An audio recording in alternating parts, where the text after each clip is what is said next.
It's Jeff from The Adventures of A and J. Today we're talking chapter 14 of My Hero Academia. Solid chapter, really good chapter from me, and I want to start with the opening spread of the chapter. And let me go ahead and find it so I can show you guys. Give me 1 second. I think this is a really dope spread. Just to see Class 1A kind of taking us against the world mentality, and it leads us later on in the chapter to the introduction of the League of Villains. And just based off panel time alone, because panel placement and panel time is extremely important. I haven't touched on that at all. I don't believe, at least.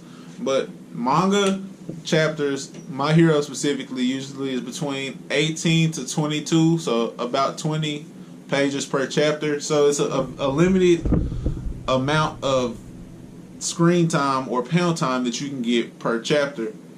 And where they're placed in panels specifically is usually very important. It shows the importance of a character. Because of that, I believe that the guy that is his costume is a bunch of hands on him. I believe that he is the leader of the League of Villains because we see more of him than anybody on panel, and we've also seen more of him. He was the only one of them to be in that chapter with the media breaking into UA. So I feel like he's the main villain that we're going up against right now at the USJ. Now, the two recommendation accepted students are the two students, that being Shoto and Momo, are the two students that understand what's going on first. Like, they realize what's going on and what the plot is of what's going on with the villain attack, and they're the first ones to respond. And I guess that leads me to what about them is different. Like, what I just need more information on how you get in special recommendation. Next is we're getting more into how Eraserhead can use his quirk for combat. And I jumped the gun a little bit because I read these all in whole and then go back and read each one specifically. So I kind of mixed this chapter and the last chapter together a little bit. But Eraserhead's use of his quirk in combat, because he uses the glasses, kind of like what Kanye wore in 2012, with the shades to where you can't really see it, but he can see out and they're not regular shades. I think that's super creative of him to be able to negate quirks, and you can't really tell whose quirk he's negating in a crowd.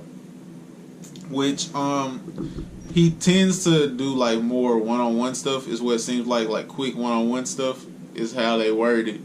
So him having a style for being engaged with multiple opponents is useful. It shows how good of a hero he is. And he even comes out and has a great quote: "No good hero is a one-trick pony." And I associate that with sports, in that having a go-to move can't be your only move. You have to have counters to that. You have to have a second or third thing you can count on to be considered really good. Just because you're really good at one thing, like him being really good at close quarter one-on-one fights, doesn't mean he should be good in multiple facets of being a hero. And he's taking on, I counted the panel, and he's going on at least one on about 20. It was 19 or 20. And that he's doing it fearlessly. He's showing outstanding conviction as a hero to go make sure the students have a role model. They're like, man, Eraserhead is out there with no regards to how many of them there are.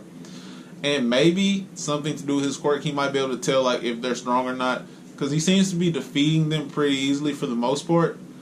Another thing is that when the guy with the hands realizes that All Might's not at the USJ, he does that itching thing. He starts scratching, and I wonder, is that a nervous trait, or some people itch or tap from irritation, and it's not even they're trying to do it. There's just their habit that they have. So maybe when he gets highly irritated, he starts doing that. But that's the unhinged villain traits that I was kind of looking for. Like, how does he interact with others when things aren't going his way specifically? I think that Deku has shown that he can fanboy out in any situation. Like him seeing Eraserhead, although he uses it positively, where he takes like these mental notes and writes them down and analyzes like what he can incorporate into his fighting style and what he wants to take core hero work wise from these situations. It doesn't really matter the situation to him. Like, and I think part of that is him coming from no quirk and still like running to crime scenes to like watch. Like he doesn't feel like the natural fear. Like he's just kind of appreciating what's going on. Does Bakugo, and I don't want nobody to tell me, but I just feel like Bakugo and Kirishima, this is the first interaction we've seen Bakugo have with someone his own age that he didn't immediately show disdain for. And is that because Deku's making him open his eyes, like the loss to Deku is making him open his eyes to having to cooperate with others? Because he's gonna have to evolve. That's the reason he's lost was to give him something to make him evolve from.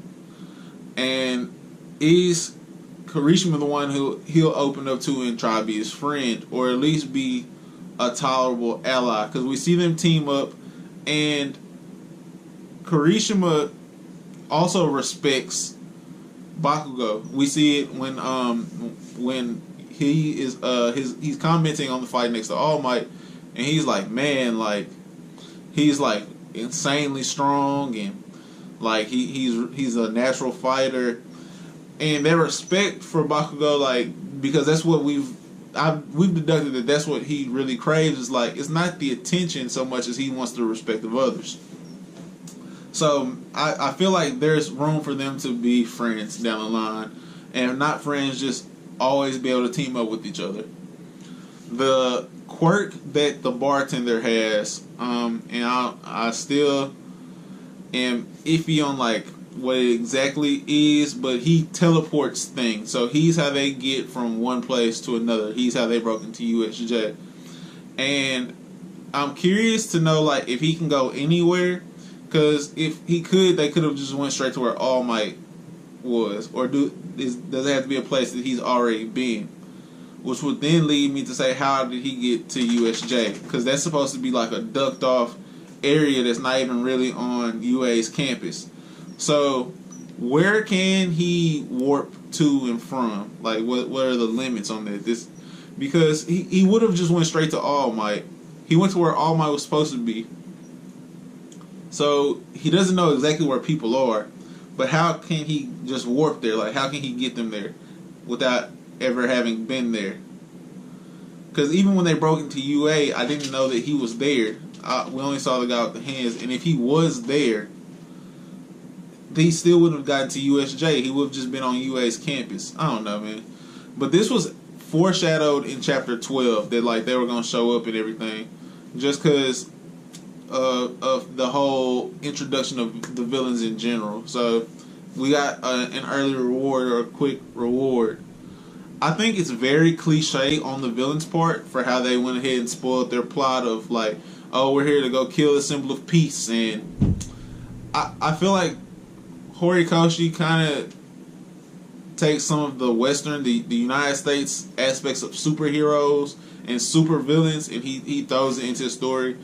And that's just a very cliche villain point to go tell you what I'm about to go do next. Because in real world situations, like, if we're fighting, I'm not going to tell you, like, why I'm fighting you and why my fighting style is superior. Like, no, we just going to fight because I'm trying to win. And it's just, I'm not even a negative, because I understand why it's there. It's there to show the connection to the United States, to the Western Hemisphere, period, and the way we view superheroes and supervillains, and to show that there is a connection in his story. The villains are, I don't want to say that they're poor planners, because we didn't delve all the way into why they're there and what they're doing, but there's a they don't know about the students. They don't know much about the students because they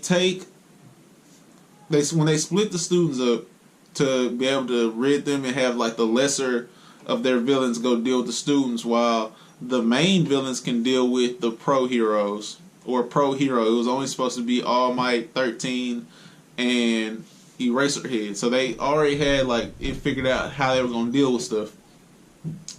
But they don't know what the students can do because they put Sue, who has a frog quirk, in the water, the flood zone of USJ.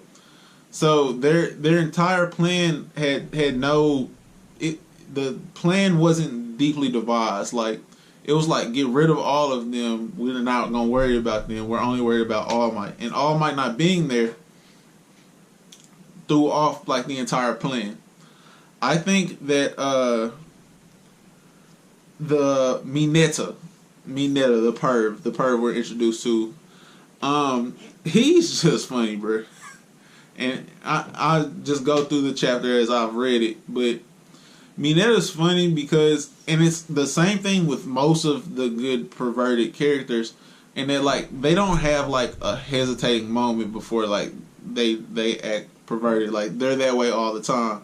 And even when facing villains, he's looking at like Momo or Sue in this instance, and like, you know what I'm saying, he copped a feel, but it's like he didn't care. It was like, yeah, take advantage. It's whatever. It's whatever. He has that it's whatever mentality about him.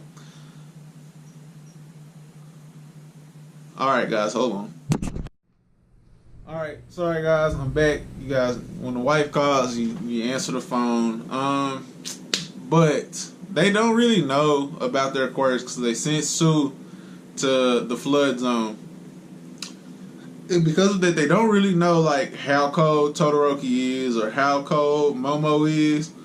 Speaking of Momo, is she getting stabbed by the long earlobe girl?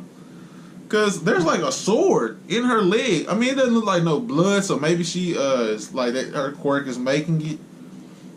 Because I know like she can create stuff. I have seen that already. But like I feel like she got stabbed. Now, I think Todoroki might be colder than Bakugo right now. Like in chapter 14, I think he might be colder than Bakugo. Because like, bruh, one, I like his confidence. I like the way he talks to the villains. Like, you villains are not up to par. Y'all aren't good enough yet. Y'all got some time left before you catch up with me. And he's like a 15-year-old kid talking like this. He's like, y'all not enough. And he still hasn't used the fire either. Like, he's fighting at half strength and is smashing on villains. So he's just different. And if that means Momo is also obviously different because she got in the same way. The teams that they're operating in are very interesting to me because you have Bakugo in Kirishima. You have Deku is with Sue and Mineta. I think you have Lightning Buddy, Earlobes, and Momo. And the rest of them are like, I mean, like they're displayed, and we get all their names and stuff in this chapter, like of where they're at. I think. I think that's this chapter where they're like, you get to see like who they are. But the one thing that like I really liked about this is they're putting it all together. Everybody's the teams are putting it together. Where Sue, being the voice of reason that she is, says that they must have figured out a way to kill All Might. Because they wouldn't have showed up to get defeated. Like, they obviously have a way to kill him. And that's where I'm like, so they plan on using 13, because they planned on 13 being there. So they planned on using 13's quirk to kill All Might. Because the warping black hole, like, that's enough to kill All Might, I think. So, if that is enough Then I don't know, man. It's just I'm just curious to see where we're going with this. We have like the team ups are really interesting going forward. Now this is very much so a setup chapter, so setup chapters very rarely will rank high for me. You'd have to have like a ton of information that you can expand theories from that aren't about just this, like aren't about just the present moment. So this chapter for me is a 7 out of 10. I wanted it was gonna be between 6 and 7. I gave it a 7 because there's a lot of information here that's gonna lead us towards the future. But I'm looking forward to seeing when All Might comes, because the whole thing is like either you're gonna have to go, either you're gonna have to go get him, because that's kind of his role here. He has no other role. That his quirk is perfect to go get him. We don't have a teleporter, so we need super speed to go get him. I don't know if he's gonna have enough juice by the time he gets there, but at some point they're gonna realize like the communication's jammed. Eraserhead's fighting 20-on-1. 13's not a combative hero because he's probably got like this mental thing where I can kill folks, so I don't want to kill him. So when I'm really just ready for All Might to get there, and he gonna have to scrap. Call it what it is. That's it for me though, guys. 7 out of 10. Stay positive. Like the video. Subscribe to the channel. Share this video. Comment your favorite moment from the chapter down below. And no updates. Call updates. Call. Napping. No updates from us. Peace.